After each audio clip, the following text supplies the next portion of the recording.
Hey guys, welcome back to my channel. Today I'll be making chicken and dumpling casserole.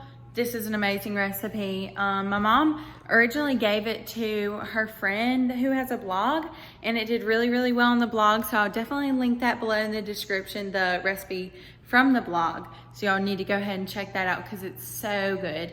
And this is kind of a copy, like fake chicken and dumplings.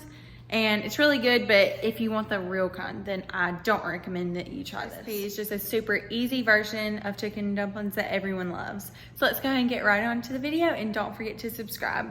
Already boiled and like chopped or shredded the chicken, so that's that. And that's about 5 breasts right there.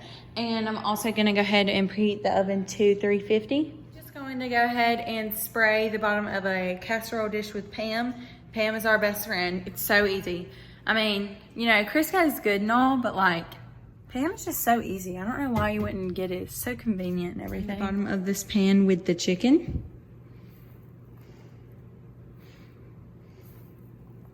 I'm going to melt the butter in a microwave. Butter all over the chicken. Separate bowl, I'm going to combine 1 cup of milk and 1 cup of self-rising flour and whisk that together. Pour this mixture over the chicken butter, and the self-rising flour really makes it that dumpling, so make sure you use self-rising and no other kinds of flour. And it's so good. Like, you taste in your mouth, and it's just like a little chewy bite, and it's just like. So now I'm going to take cream of chicken and mix that in with 2 cups of chicken stock. Okay, so now that this is whisked together, I'm going to pour it over the top of the chicken mixture, but do not mix it together. It's really important. Don't mix it together. All right, y'all. So now I'm gonna go ahead and show y'all how to make cream corn. I cut all of this corn off the cob from my Papa's garden, so let's go ahead and get started. All of this corn into a skillet. Add a cup of water and 1 stick of butter. Cook this on medium until it's boiling, and stirring it the whole entire time because there's so much natural sugar in corn that if you don't stir it the whole time, it will burn. Now that it's boiling, I'm going to add some Johnny's seasoning salt to it.